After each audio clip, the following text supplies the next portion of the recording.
Welcome back to the Sure and Secure podcast, and thanks for pulling up this episode.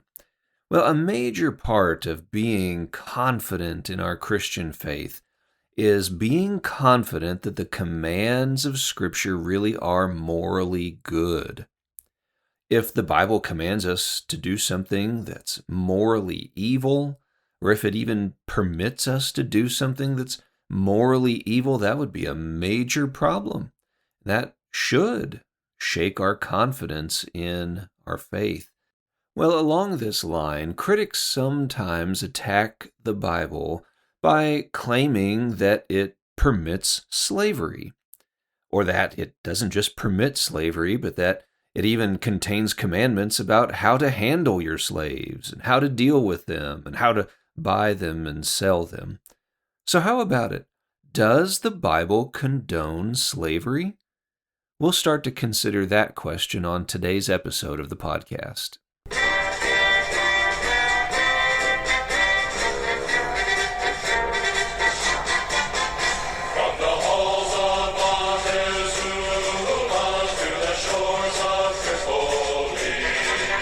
From the halls of Montezuma, Kansas, that is, to wherever you may be, this is the Sure and Secure podcast, a ministry of Morningside Community Church, helping you become sure that Christianity is true and that your salvation is secure through Jesus Christ. I'm Pastor Tim Erickson. Thanks for listening today. Does the Bible condone slavery? This question is so significant, we're going to answer it over the course of 2 episodes. In the next episode, we'll focus on the New Testament. The New Testament contains commands like, slaves, obey your masters. Why does it say that? Why doesn't it say things like, masters, free all of your slaves? Well, we'll discuss that in the next episode, but on this episode today, we're going to focus on the commands of the Law of Moses. The Law of Moses presents a very interesting case study because these were commands given to the Israelites directly by God. God Himself gave the commands that set up their society in Old Testament times. And so, since that was the case, we might expect to find commands in the Law of Moses that say, thou shalt never, ever, ever, ever own slaves. Ever. But instead, we find laws about how to deal with people who are called slaves in our English translations of the Bible. So does that mean that God condoned slavery? And in particular, the kind of slavery that we saw in the United States before the Civil War, this condition that we look back on with disgust and abhorrence. Did God condone something like that? Well, let me give you the bottom line up front here. The Law of Moses does not condone slavery. What we are actually dealing with when we read the Law of Moses is a translation challenge that critics of the Bible have tried to exploit to say that its commands are morally evil. What do I mean by a translation challenge? Well, consider this question. What should we call a worker who cannot quit his job whenever he wants, and yet by law he must be released from his service after 6 years? We have contract workers in our country today, and yet we don't call them slaves. Members of the military would be a prime example of this kind of worker. They enlist in the military for a certain length of time, and they are obligated to serve out that length of time. If they tried to quit their service without having a compelling reason to do so, they would be compelled to continue their service. And if they didn't, they would be prosecuted for that. We have many other examples of contract workers in our country who can't quit their work just whenever they want. If they did, they could get sued for breach of contract because they had made an agreement and now they're no longer honoring that agreement. And yet, by law, when the parameters of that agreement are fulfilled or satisfied, they are released from that agreement, and they have to be released by law. Or consider this question: what should we call a worker who can be disciplined with corporal punishment, but has legal rights against his boss if that punishment ever goes too far? Well, corporal punishment, oh, okay, that does sound more like slavery, doesn't it? And yet, legal rights? Who has ever known of a slave who had legal rights against his boss? So, what should we call that kind of worker? Do we have a very good term in English to describe that full situation? Well, what we're going to see in the study in this episode is that the situation described in the Law of Moses is not analogous to American slavery. When we compare those two things, we are comparing apples to oranges. They are completely different situations. So, what we will come to see then through the commands of the Law of Moses is that God did not condone slavery. Now, in order to avoid putting any prejudice in your mind as I discuss some of these commands, I'm going to use the Hebrew term that described the people in question here. That Hebrew word is the word ebed, or the plural is ebedim. Now, I'm not going to do this, to sound just all scholarly or erudite or anything like that. It's just that the word slave in the English language carries so much baggage that when we hear the word slave, it's so hard for us to put all of that baggage out of our minds. So to have the possibility for a more objective study of these commands, I'm going to use that Hebrew term. Okay, so let's first consider this question. How did someone become an ebed? Under the law of Moses, how could a person come to be in that status? Well, first of all, he could come to be an ebed by selling his labor because of poverty. Here's what Leviticus 25, verses 39 and 40 have to say. If your brother becomes poor beside you and sells himself to you, you shall not make him serve as a slave. He shall be with you as a hired worker and as a sojourner. Notice here, first off, that becoming an ebed was a voluntary decision. A person was not forced into that status. It was just one option that a person had if he became poor. And that wasn't the only option that he could choose. Just think of the book of Ruth. Ruth and Naomi were very poor when they came back into the land of Israel. And yet Ruth didn't go and sell her labor to anyone else. Instead, she went out into the fields during harvest time and she did what is called gleaning. She picked up basically what were some of the leftovers after the harvesters had gone through their fields. And in fact, in the law of Moses, it was commanded that landowners were supposed to leave certain portions of their fields unharvested to allow poor people to harvest that grain for themselves so that they would have something to eat.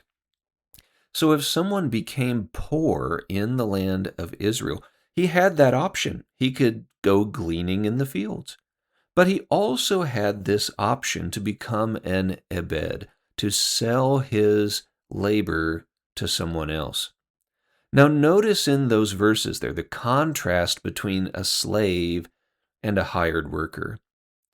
When God gave this command through Moses, the people of Israel were only a couple of months removed from their own slavery in the land of Egypt. They knew exactly what it meant to be slaves. But notice that God told them, "You shall not make your brother a slave, but instead he shall be with you as a hired worker."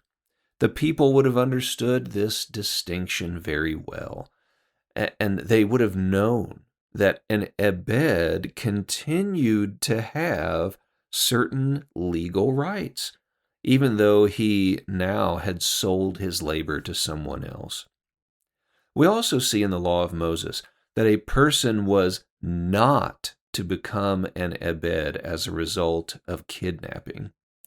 Exodus 21:16 says this, "Whoever steals a man and sells him, and anyone found in possession of him shall be put to death." Deuteronomy 24:7 says the same thing. "If a man is found stealing one of his brothers of the people of Israel, and if he treats him as a slave or sells him, then that thief shall die. So you shall purge the evil from your midst." Those commandments all by themselves reveal to us that God did not approve of American slavery, because slavery in America was fed by kidnapping. Men and women and children were kidnapped from Africa, transported to the American colonies in the United States, and then they were sold as slaves. Well, according to the law of Moses, that kind of thing was not supposed to happen in Israelite society. The penalty for it was death. So these people who are sometimes called slaves in our English translations of the Bible were not supposed to come into that status as a result of being kidnapped. So here again, we see very clearly that when we talk about what was going on in the law of Moses and what was going on in the United States, we are comparing apples to oranges. This is not at all the same kind of situation. Well, let's consider another question. How was an Ebed to be treated?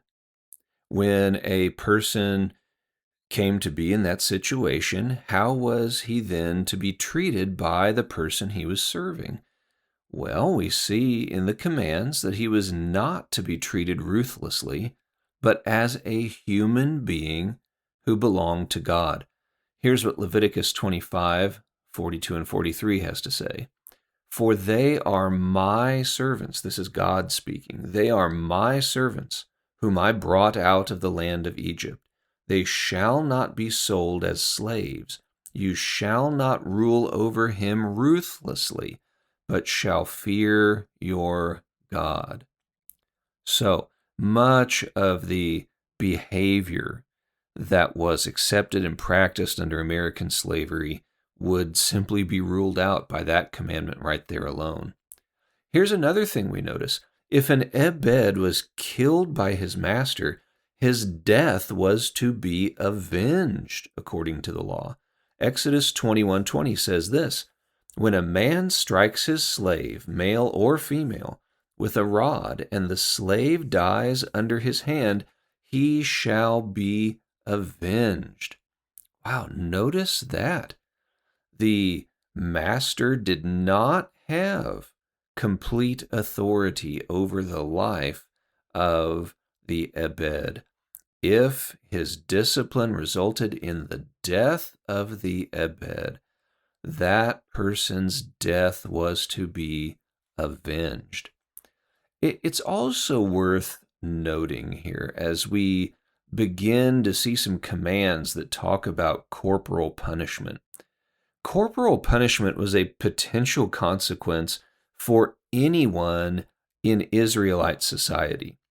It wasn't just Ebedim who possibly faced corporal punishment. That was a possible consequence for anyone. If they committed a crime, for example, they could face corporal punishment.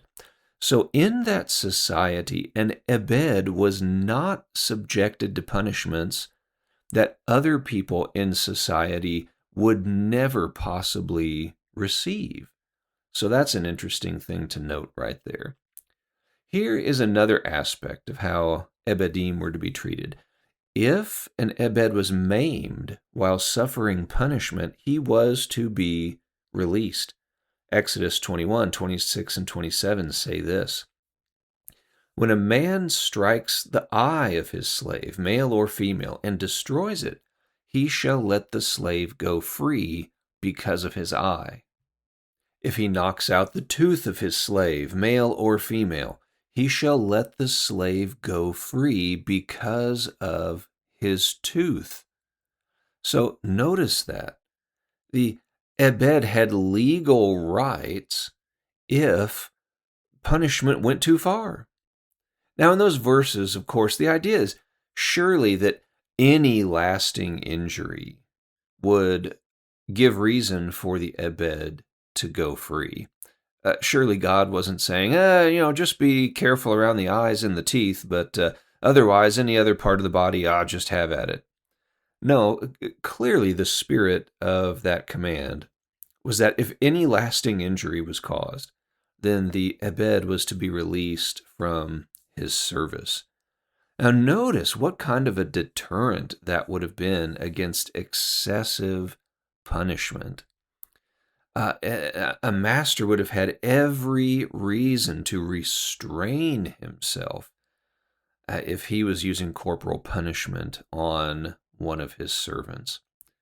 Another thing we note about the treatment of ebedim is that if an ebed ran away from his master, he was not to be sent back.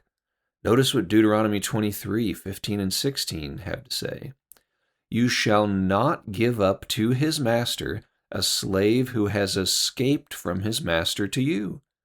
He shall dwell with you in your midst, in the place that he shall choose, within one of your towns, wherever it suits him. You shall not wrong him. Notice here again, we have another stark contrast with American slavery. In the United States, sadly, we had the fugitive slave law, where if a slave ran away from a master, no matter how cruel or unjust the master had been, that slave was to be returned back to that master. But precisely the opposite was the case in Israelite society under the law of Moses.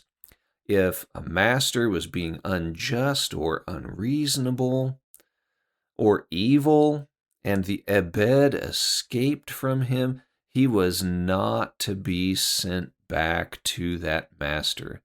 So again, a very different situation than what we saw with American slavery. Well, here's another important question to consider. Was it possible for an ebed to leave that status? And as we look at the law of Moses, we see that the answer was yes. And he could leave that status in a couple of different ways. First off, if he could pay for his own release or be redeemed by a relative. Listen to Leviticus 25, 48 and 49. After he is sold, he may be redeemed. One of his brothers may redeem him, or his uncle or his cousin may redeem him, or a close relative from his clan may redeem him. But then listen to this. Or if he grows rich, he may redeem himself. Oh, wait a minute. You mean it was possible for an ebed to grow rich? Well, apparently so. How could that have happened? Well, possibly from receiving wages from his master. Perhaps he'd be able to save up enough to pay off whatever his debt was. Or perhaps if the ebed received an inheritance, then he could use a portion of that to pay off the remainder of his contract or something like that. But notice, It was possible for an Ebed to gain wealth that he could then use to free himself from his servitude. So that's a significant detail of this condition under the law of Moses. But if he was not redeemed by a relative, or if he was not able to redeem himself, the law stated that he was to be set free after 6 years without paying a penny. Here's Exodus 21:2. When you buy a Hebrew slave, he shall serve 6 years, and in the 7th he shall go out free for nothing. Okay, again, he wasn't supposed to pay anything at the end of that term in order to secure his freedom. He had served out the term of his service, and now he was to be able to go out without paying anything. But actually, not only was he supposed to go out without paying anything, but according to the law of Moses, he was supposed to receive parting gifts from his master on his way out the door. Here's what Deuteronomy 15:12-14 says. If your brother, a Hebrew man or a Hebrew woman, is sold to you, he shall serve you 6 years, and in the 7th year you shall let him go free from you. And when you let him go free from you, you shall not let him go empty-handed. You shall furnish him liberally out of your flock, out of your threshing floor, and out of your winepress. As the Lord your God has blessed you, you shall give to him. Wow, notice that.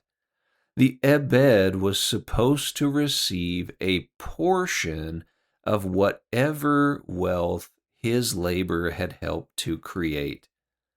Now remember, the reason why a person became an Ebed in the first place was due to poverty.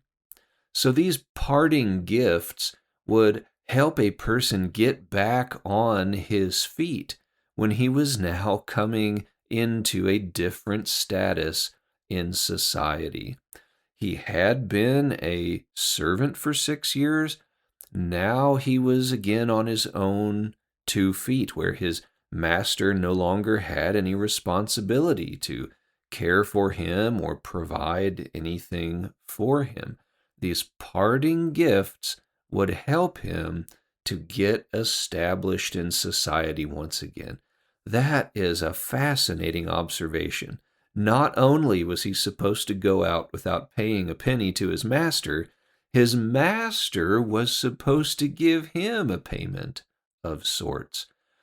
So there's a lot of compassion in that commandment, helping the Ebed to get back on his feet after his period of service had ended. So we can see that the situation described here in the law of Moses is just a far cry from American slavery. A person was not supposed to become an Ebed through kidnapping. He was not supposed to be harshly treated by his master. His master had no right to kill him if he decided to do that. His master had no right to punish him excessively. If he did, then the Ebed had legal rights to his freedom as a consequence of that excessive punishment. The Ebed was able to be released from that status either by a relative or by paying for his release himself. And when he was released, he was supposed to go out with parting gifts. So as you can see, the law of Moses absolutely does not condone slavery. And by all means, it does not condone the type of slavery that was practiced in the United States. Now, within the law of Moses, there are still some troubling passages that we need to consider, passages that do make us pause and scratch our heads and think, boy, what's going on here? This really doesn't sound great on the surface. Well, now that we have seen that American slavery is not the proper lens through which to view this whole matter, we need to intentionally keep that lens out of our minds as we study and consider these troubling passages. And since we know the character of our God, I'm going to suggest to you that we can read these passages with a suspicion of grace. What do I mean by that? Well, I think that we can suspect that God surely has something more gracious in mind than what our first reaction to these passages might conjure up. Because admittedly, our first reaction to these passages is negative. We read these passages and we think, wow, this sounds bad. But again, because we know the gracious heart of our God, I think we can suspect that God has something more gracious in mind than what our first reaction might be.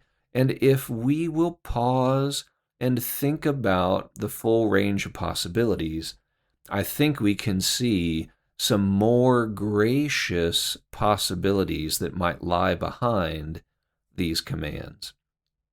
Well, let's consider some of these passages here. First off, let's talk about a passage in Leviticus 25 that describes treating foreign ebedim as property and even permanent possessions.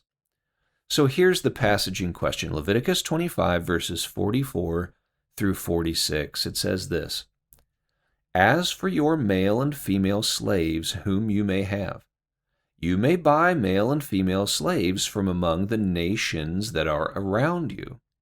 You may also buy from among the strangers who sojourn with you and their clans that are with you, who have been born in your land, and they may be your property. You may bequeath them to your sons after you to inherit as a possession forever. You may make slaves of them, but over your brothers, the people of Israel, you shall not rule, one over another ruthlessly." Wow, okay, what's going on here? It talks about these people as property. It says you can bequeath them as an inheritance, something to possess forever. It says you may make slaves of them. What is going on here? Is this racism flowing out of the very heart of God? Because remember, God was the ultimate source of these commands in the law of Moses. So was this racism? Was God racist against non-Jewish people? Was he condoning racism? Well, I think the answer is certainly not. And we see that when we compare this with other passages in the law of Moses. For example, Leviticus 19, verses 33 and 34 say this: "When a stranger sojourns with you in your land, you shall not do him wrong. You shall treat the stranger who sojourns with you as the native among you, and you shall love him as yourself. For you were strangers in the land of Egypt. I am the Lord your God." So notice that God told them, you are to treat the stranger and the foreigner the same way that you treat your own brothers and sisters, your own people.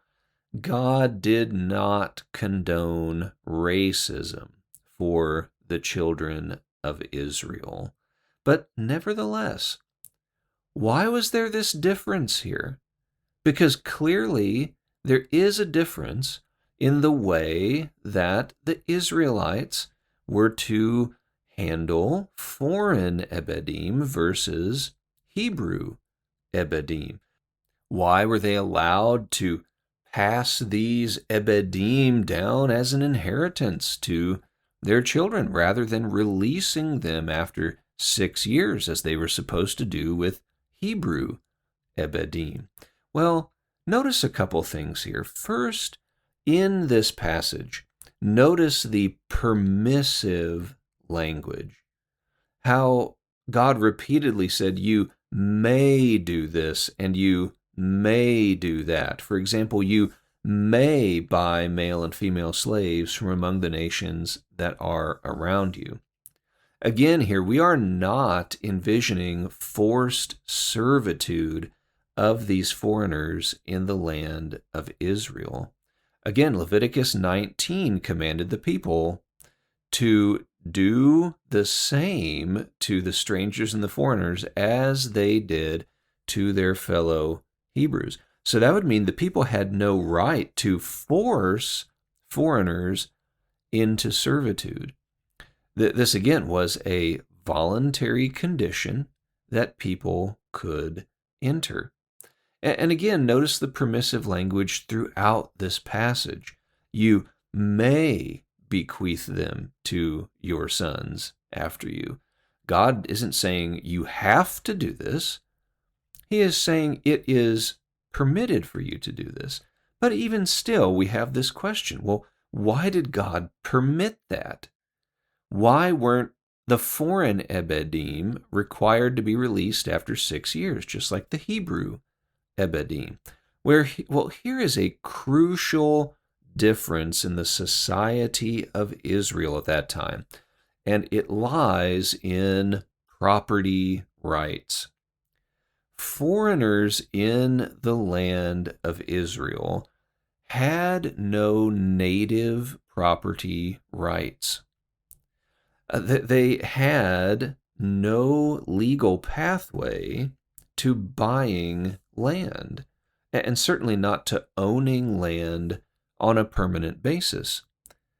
The people of Israel could sell their land for a portion of time, but every 50 years in the year of Jubilee, any land that had been sold was supposed to go back under the ownership of the family that originally owned it. Foreigners did not have that same kind of right. They did not have the property rights that Hebrews had. The reason why a Hebrew Ebed was supposed to be given his release was because he had rights to property. He had an asset that he could use to get back on his own 2 feet and to begin to support himself once again. Foreigners in Israel did not have that same kind of property right. And so there was permission given for them to remain in their master's household permanently. There wasn't an automatic provision that required their release, because they could have ended up in a situation that was worse off than if they had stayed in their master's household. If they had just been forced out of their master's household with no property rights in the society, no way to acquire property that they could use to stand on their own 2 feet, they could wind up destitute. And so the provision was made that they were permitted to stay in their master's household. But again, remember, that was only permission. The master didn't have to keep them. The master was permitted to give them their freedom. It really seems that the situation we see here is that the master could consider the well-being of his foreign servant, and if the servant had some possibility of being well off under his freedom, then the master could grant him that freedom.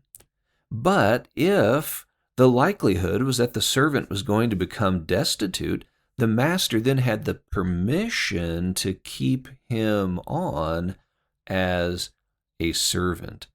He didn't have to be released because he didn't have the same property rights as a Hebrew servant. Well, what about another passage here? There's a passage in Exodus 21 that talks about a man selling his daughter. What is going on here? Let's read this. Exodus 21, verses 7 through 11. It says this: When a man sells his daughter as a slave, she shall not go out as the male slaves do. If she does not please her master, who has designated her for himself, then he shall let her be redeemed. He shall have no right to sell her to a foreign people, since he has broken faith with her. If he designates her for his son, he shall deal with her as with a daughter. If he takes another wife to himself, he shall not diminish her food, her clothing, or her marital rights. And if he does not do these three things for her, she shall go out for nothing without payment of money. Well, what is going on here? A man selling his daughter, it says, as a slave or as an ebed? Did fathers just have some absolute right over their daughters to do with them whatever they wanted so they could sell them into slavery if they wanted? Well, what we see in verse 10 is that what we're really talking about here is an arranged marriage. Notice how verse 10 said, if he takes another wife to himself. That means a wife in addition to this daughter that the passage is talking about. So that's what we're really considering here, is an arranged marriage. Now, it's important to understand that at that time in the land of Israel, all marriages were arranged marriages. All of them involved some kind of economic transaction between the families. Now, it's certainly true that that might offend our notions of romance as Americans, but we're not talking here about a situation in which the daughter is treated as less than human without any legal rights whatsoever. Notice that this passage is actually meant to secure the legal rights that a woman has in that situation. It outlines the legal rights that this woman has, so that if she is given in marriage by her father, and then her husband takes another wife, and he no longer treats her properly, she has legal recourse in that situation, where she can actually escape that situation. So we're not talking here about a woman being sold into slavery. We're talking about an arranged marriage. Well, there's one more troubling passage that we'll consider here in this episode, and it's a passage that talks about wives and children being kept by masters even when a man is released into his freedom. This passage is Exodus 21, verses 4 through 6, and it says this: If his master gives him a wife, and she bears him sons or daughters, the wife and her children shall be her master's, and he shall go out alone. But if the slave plainly says, I love my master, my wife, and my children, I will not go out free, then his master shall bring him to God, and he shall bring him to the door or the doorpost. And his master shall bore his ear through with an awl, and he shall be his slave forever. Wow, okay. Well, again, at first glance, this passage is certainly troubling. But remember, we have already seen that American slavery is not the proper lens through which to view these commands in the Old Testament. So if we pull our thoughts out of that context, we can see other possible explanations for this command that are more gracious and more compassionate than we might initially think. Notice that this passage says nothing at all about either living arrangements between a man and his family or visitation rights between a man and his family. What it really seems to be dealing with is simply the economic status of these members of the family, envisioning a status where the man no longer works for the master, though the wife and the children continue to work for that master. Again, notice it doesn't say that the family cannot live together, or even if they did live separately, it doesn't say that they can't visit each other, that they can't be together in that way. It may be that the purpose of this command is to allow a man to get back on his feet financially without having the extra responsibility of providing for his wife and children. The wife and children would continue to be taken care of by the master until such a time as the man could then provide for all the members of his family.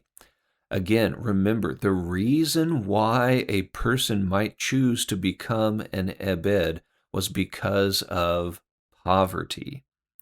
When a man would then come out of that status, it would take him some time, perhaps, to get back on his feet or to use the parting gifts that he was supposed to receive to get himself reestablished financially. And it could be that the purpose of this command was just to reduce the overall responsibility on the man for a period of time until he could then assume full responsibility for his entire family. But again, remember, we should not view a passage like this through the lens of American slavery. And since that's the case, we have to put our first impression aside and remember that there might be something more gracious going on than what we might initially think as our first reaction. Well, I hope you have seen that the law of Moses does not condone slavery. The law would not have approved of American slavery whatsoever. I hope you also perhaps have a little better understanding of those troubling passages that we discussed. Nevertheless, we might still ask ourselves, why are those commands in the law of Moses in the first place? I think the conclusion we can reach is this: servitude laws in the law of Moses appear to be a concession to mankind's stubborn sinfulness and a protection against oppressing those who were vulnerable. Servitude was never God's intention for any of the children of Israel.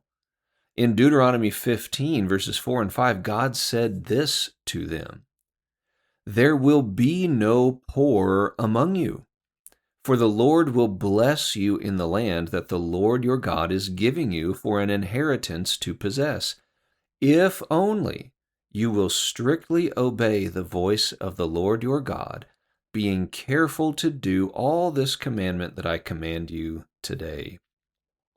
In those verses and in others, God promised the children of Israel that if they would simply obey Him, He would prosper them so greatly that there would be no poor people in their nation, that everyone would have all that they needed and even more. And yet God knew that the people would not obey His commands. He knew that they were going to suffer the consequences of disobedience.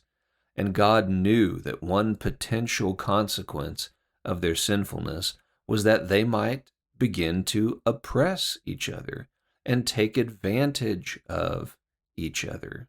So God knew that they would rarely enjoy the prosperity that he promised to give them.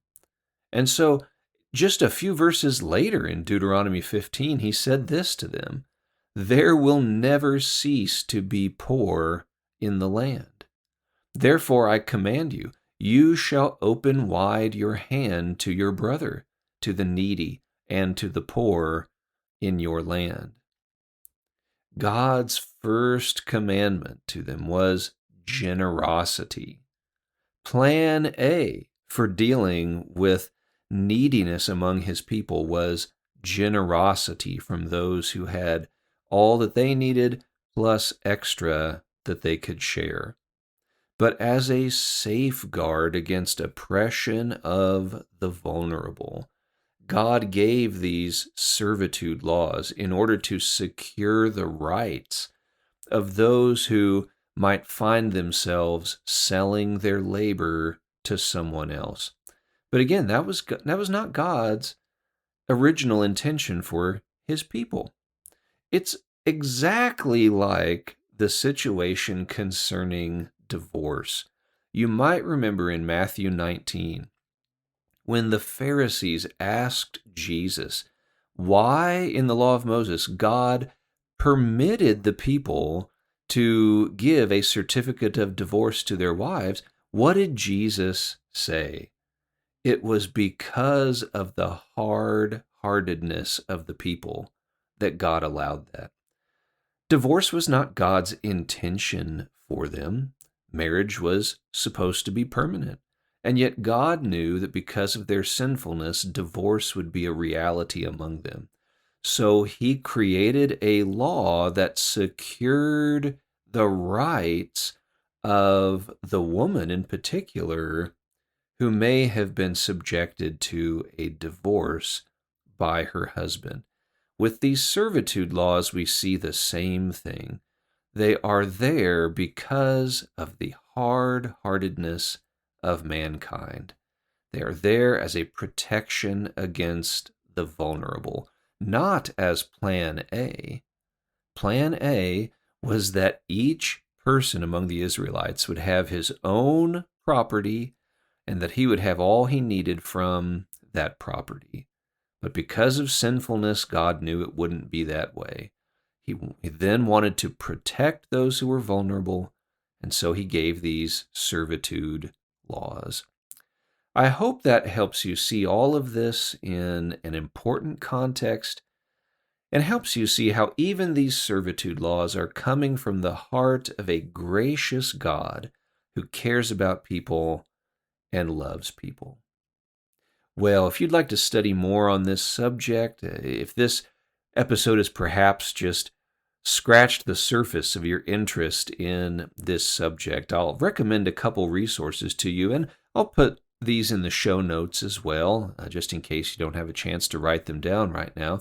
The first resource would be a book by an author named Paul Copan entitled, "Is God a Moral Monster? Making Sense of the Old Testament God." That's a fantastic book for dealing with a question like slavery, but also other questions like the conquest of Canaan.